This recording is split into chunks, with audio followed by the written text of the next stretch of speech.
Top 5 Muslim leaders who fought for freedom. Number 1 will blow your mind. They were hunted, exiled, even executed, but they refused to kneel. These Muslim leaders didn't just fight for freedom. They redefined what it meant to resist empire, injustice, and betrayal. Number 5. Omar Mukhtar, the Lion of the Desert, Libya.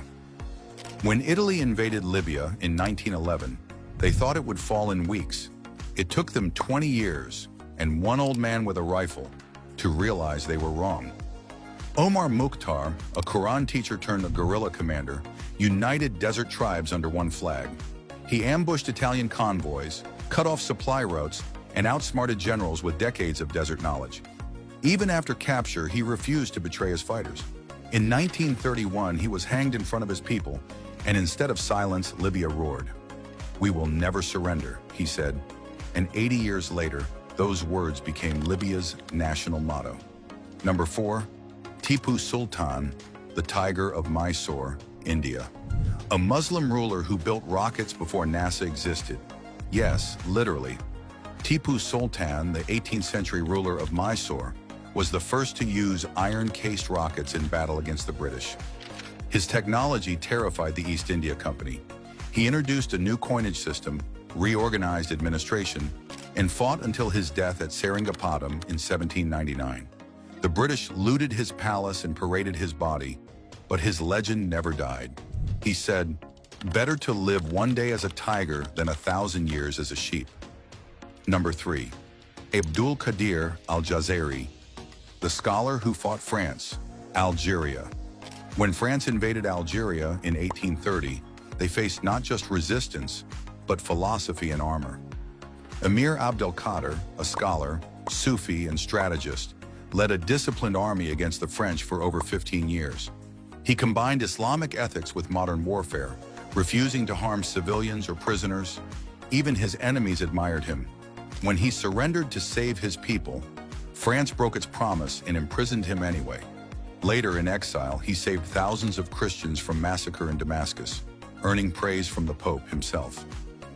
Number 2. Muhammad Ali Jinnah, the lawyer who built a nation from dust.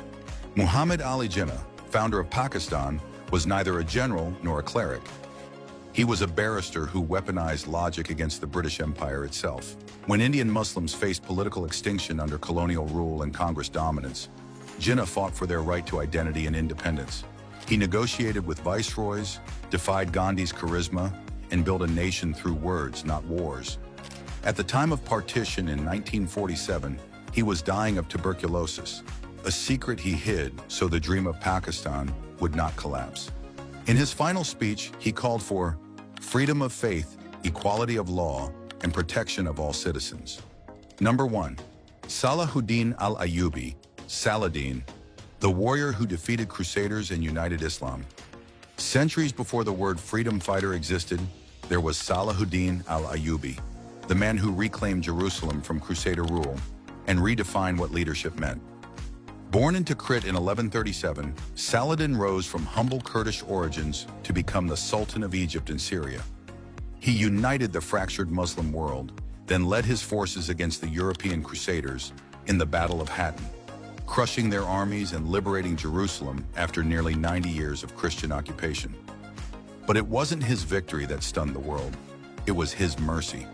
When his soldiers captured thousands of Crusaders, Saladin refused mass execution, freeing women and children and granting safe passage to many enemies.